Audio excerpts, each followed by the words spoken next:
We live in an age of the clenched fist. Look around you. Listen to the relentless drumbeat of our culture. It's a rhythm of force, of striving, of a desperate, white-knuckled grip on the future. The gurus on our screens shout at us to hustle harder, to wake up earlier, to grind until our bones ache. We are taught that our dreams are fortresses to be sieged, mountains to be conquered through sheer brute force of will. We visualize, we affirm, we chase, we grasp. We treat the universe like an adversary to be wrestled into submission, believing that if we just want it badly enough, if we just push hard enough, it will have no choice but to yield. And so, we live our lives with fists clenched, knuckles white, breath held. We are soldiers on a battlefield of our own making, and the enemy is the gap between where we are and where we want to be. We are exhausted, we are anxious, and for all our effort, for all our desperate striving, the things we want most often seem to shimmer like a mirage, receding just as we believe we are about to touch them. We burn ourselves out in the pursuit of peace. We create anxiety in the hunt for security, and we feel a profound sense of lack in our quest for abundance. There is a deep and painful irony in this modern approach to manifestation. In our desperation to control life, we have forgotten how to live it. In our obsession with bending the universe to our will, we have become deaf to its whispers and blind to its guidance. But what if there was another way? A path not of force, but of flow. Not of grasping, but of receiving. What if the true secret to creating the life you desire wasn't about tightening your grip, but about opening your hand? 2,000 years ago, in the bustling forums of Rome and the quiet corridors of Greek schools, a group of thinkers, emperors, slaves, senators, and playwrights stumbled upon a revolutionary secret. These were the Stoics. And while we often picture them as stern, emotionless figures enduring hardship, that is a pale caricature of their true power. The Stoics were not merely masters of endurance, they were masters of reality. They understood the fundamental physics of the human soul and its relationship with the cosmos. They discovered that true power doesn't come from fighting the river of life, but from learning to navigate its currents with grace, wisdom, and an unshakable inner calm. They discovered the art of effortless creation. This is not the passive, wishful thinking that often masquerades as manifestation. This is a dynamic, powerful, and profoundly courageous way of engaging with the world. It is the understanding that the universe is not a hostile force to be conquered, but an intelligent, rational system to be aligned with. The Stoics taught that when you align your inner world with the natural order of things, the outer world has no choice but to reflect that harmony. It is a philosophy that turns the modern paradigm of hustle on its head. It suggests that the secret to manifesting everything you desire is to arrive at a place where you need absolutely nothing. This is the great paradox, and within it lies the key to unlocking a power you never knew you possessed. Have you ever tried to catch a butterfly? If you lunge at it, swatting frantically, it will dart away in a panic. But if you sit still in a garden, calm and present, it may just choose to land on your shoulder. The same principle applies to your desires. The universe, in its own way, is sensitive to energy. It responds not to the volume of your wanting, but to the vibration of your being. The modern hustle mentality operates from a place of deep-seated fear and scarcity. It whispers, "I don't have enough. I am not enough. I must get more to be happy, to be secure, to be worthy."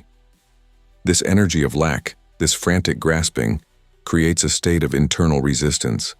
It's like trying to swim upstream against a powerful current. You can exhaust yourself with effort, splashing and fighting, but you make very little progress. In fact, the very act of struggling creates turbulence that pushes your destination further away. The Roman Emperor Marcus Aurelius, perhaps the most powerful man in the world during his reign, was not immune to this struggle. He faced plagues, constant warfare on the borders of his empire, and political betrayal. He could have spent his life in a state of frantic reaction, desperately trying to control every variable. Instead, in the quiet of his tent at night, He wrote to himself in his journal, which we now know as meditations. He wasn't writing affirmations about victory or wealth. He was practicing the art of releasing his grip. He wrote, "Confine yourself to the present." He understood that anxiety about outcomes creates a psychic tension that blocks the very clarity and wisdom needed to achieve those outcomes. When your happiness is held hostage by a future event, I'll be happy when I get the promotion. I'll feel at peace when I find a partner. My life will be good when I have more money. You have surrendered your power. You have made yourself a puppet whose strings are pulled by the unpredictable whims of external circumstances. This is the tyranny of the outcome. Your emotional state becomes a roller coaster, soaring with every sign of progress and plummeting with every setback. This is an exhausting and powerless way to live. The Stoics taught a radical alternative: detached desire. This does not mean you stop having goals or wanting things. It means you detach your sense of well-being from the attainment of them. You plant the seed of your intention with clarity and purpose. You water it with inspired action. But then you release the outcome to the larger wisdom of the cosmos. You desire with peace, not desperation. You prefer a certain outcome, but you do not need it to be whole, to be worthy, or to be at peace. This subtle shift in perspective is monumentally powerful. When you stop needing, you stop creating the energetic vibration of lack. You are no longer the desperate pursuer. You become the calm, magnetic center. You are the still gardener, not the frantic butterfly chaser. The universe is drawn to wholeness, not to neediness. Abundance flows to those who already feel abundant. Love is attracted to those who are already filled with love. This isn't a New Age platitude. It's a deep truth about the nature of energy. The state of frantic wanting repels. The state of calm, open, trusting allowance receives. Imagine a powerful river flowing towards the sea. On its path, it encounters a massive boulder. The river does not stop. It does not rage against the boulder in frustration, wasting its energy trying to smash it to pieces. It simply flows around it. It adapts. It finds the path of least resistance.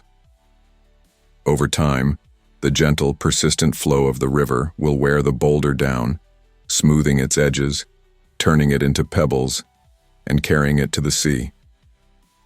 The boulder, which seemed like an insurmountable obstacle, ultimately becomes part of the river's journey. This is the Stoic metaphor for life. The river is the natural flow of events, the logos, the rational order of the universe. The boulder is the obstacle, the unexpected setback, the difficult person, the challenge you didn't ask for. Our instinct, trained by a culture of conflict, is to be the rock. Rigid, resistant, trying to stand firm against the flow.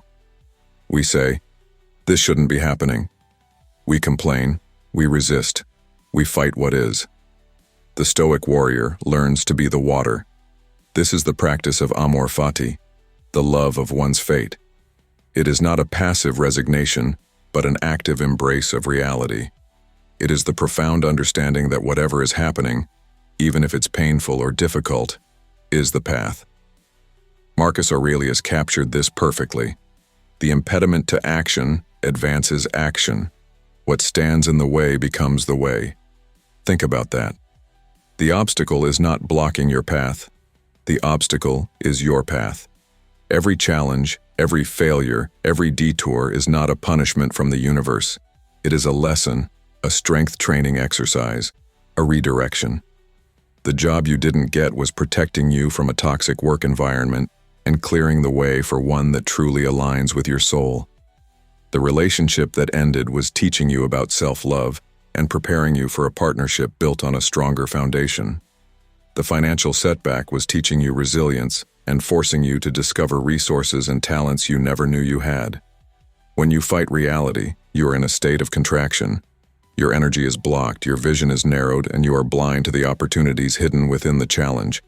When you accept reality, when you say, "Okay, this is happening. How can I work with this? What is this here to teach me?" You move into a state of expansion. You become creative, resourceful, and powerful.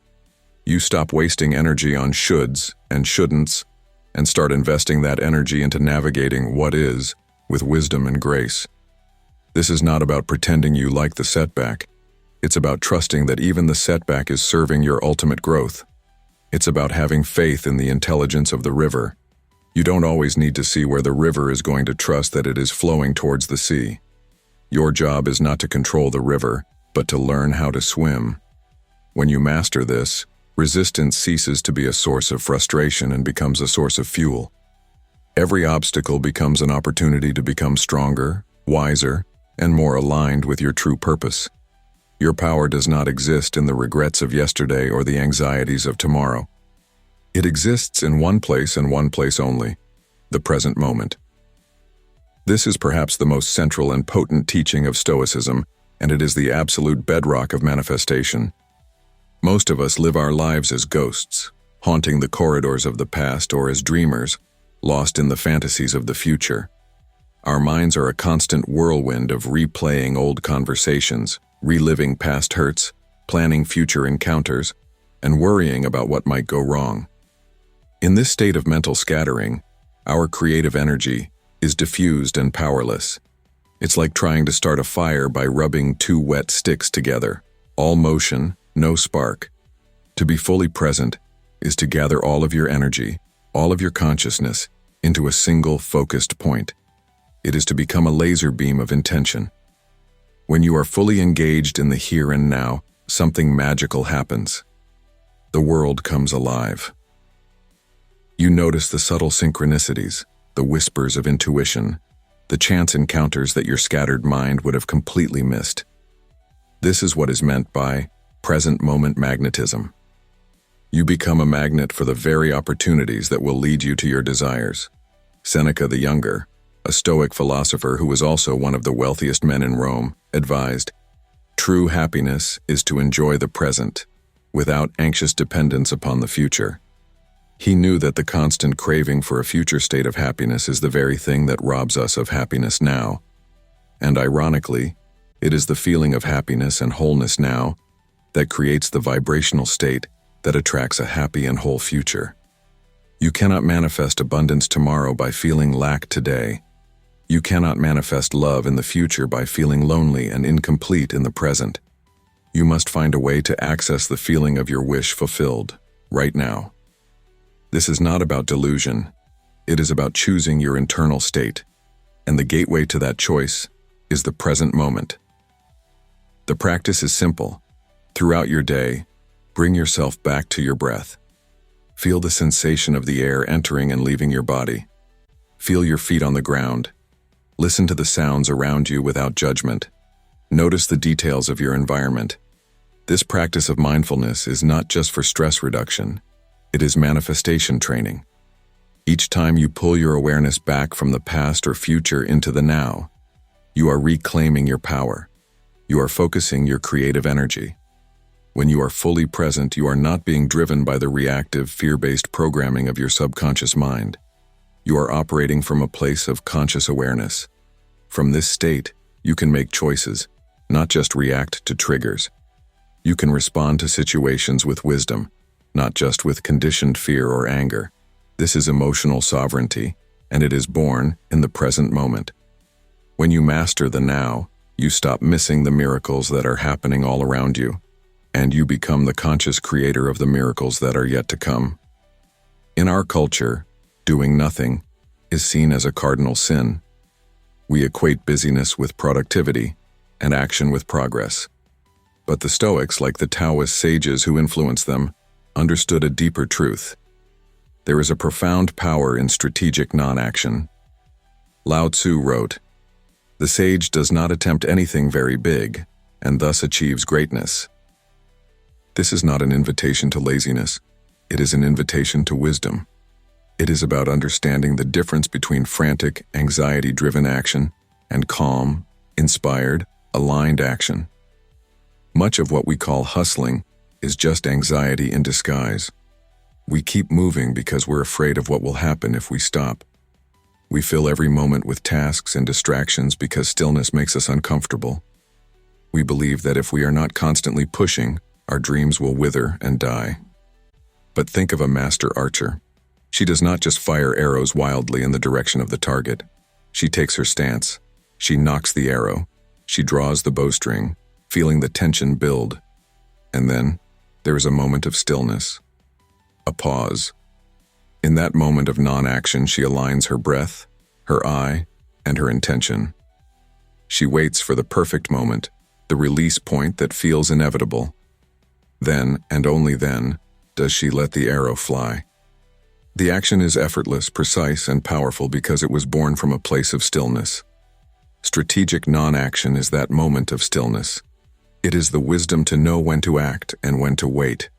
When you have planted your seed of intention, when you have taken the necessary inspired actions, sometimes the most powerful thing you can do is to step back and create space for the universe to work its magic.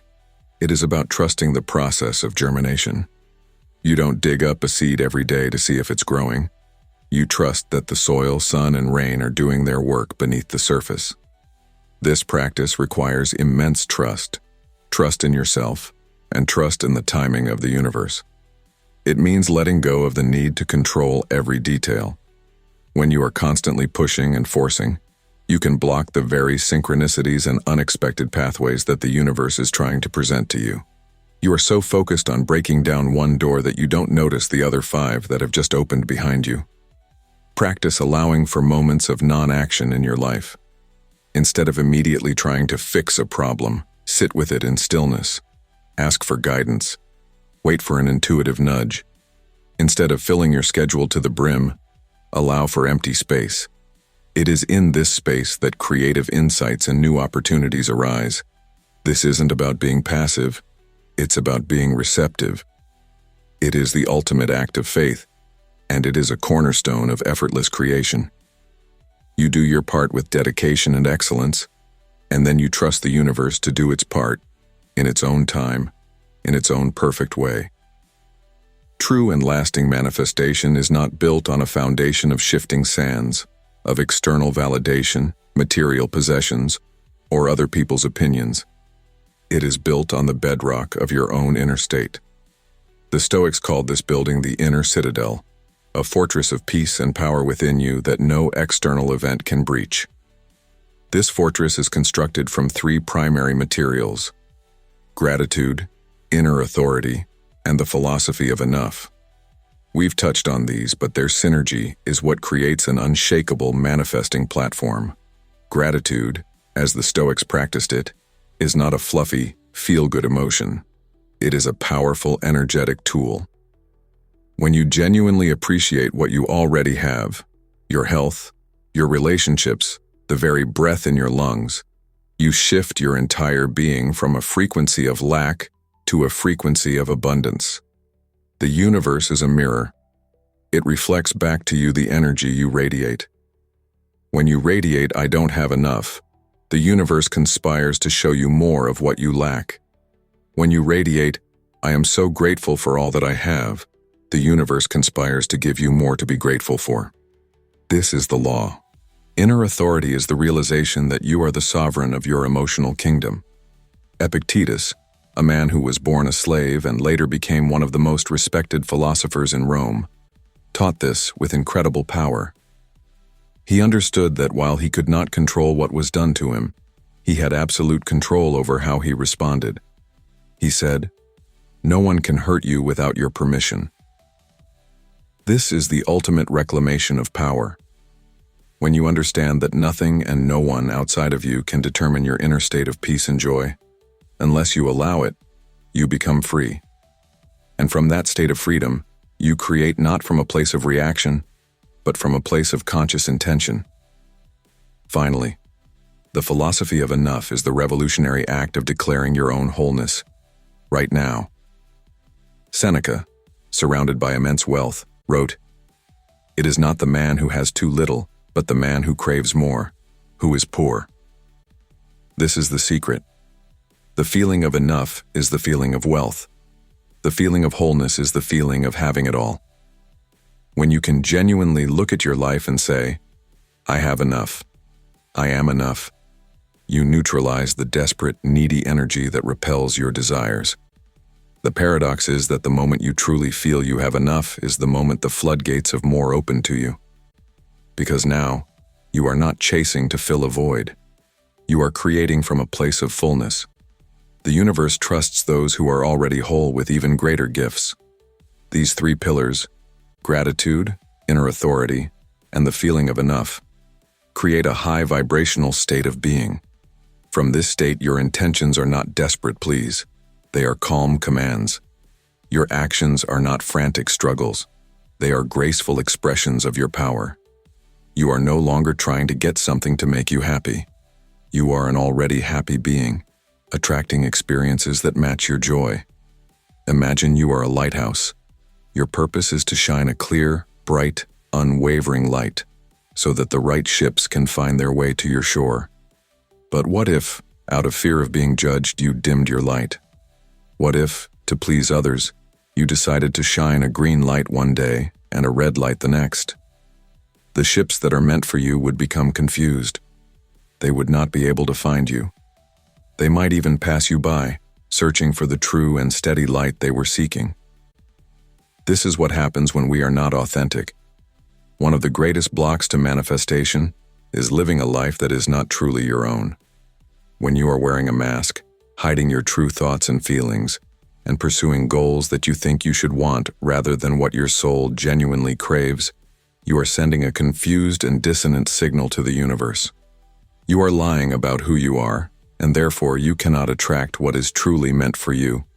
The Stoics prized living in accordance with nature, not just the nature of the cosmos, but their own individual nature. Marcus Aurelius constantly reminded himself to return to his ruling principle, his authentic self. He knew that true power and peace came from acting from this core of integrity. The courage of authentic expression is a profound manifesting tool. When you have the courage to speak your truth with kindness, to follow your genuine passions without apology, and to set boundaries that honor your well-being without guilt, you begin to emit a clear, powerful, and coherent frequency. The universe now knows exactly who you are and what you stand for. This acts as a natural filter. It effortlessly repels the people, situations, and opportunities that are not in alignment with your true self. It may feel like loss at first, losing friends who don't understand the new you, walking away from paths that are no longer right. But this is not loss. It is liberation. It is clearing space. At the same time, this authentic signal acts as a powerful magnet, drawing in the people, experiences, and resources that resonate with your core being. The right tribe finds you. The right opportunities appear. The right ideas spark. Your most powerful self is your most authentic self. It is the only version of you that can create a life that feels genuinely satisfying. Stop trying to be a muted, edited, socially acceptable version of who you think you should be. Have the courage to be who you are. Shine your light clearly and brightly. The ships that are meant for your shore will find their way home. So, warrior, it is time to unclench your fist. The universe is not your adversary. Life is not a battle to be won through force. It is a dance to be joined with grace and trust. The path to manifesting your deepest desires is not through a desperate, frantic chase, but through the calm, centered power you cultivate within. It is in the open hand of detached desire, ready to receive. It is in the steadfast focus on the present moment, the only place where your power truly exists. It is in the wisdom to see every obstacle not as a roadblock, but as the way forward. It is in the courage to be authentically you, shining your unique light without apology. It is in the profound peace of knowing that you are already enough, and from that fullness, all else flows. This is the Stoic secret. It is not about getting, it is about becoming. It is about building an inner citadel so strong and serene that the external world naturally begins to reflect its beauty. Relax, trust, and become ready to receive. Your manifestations are already on their way. Your job is simply to become the person who is ready for them.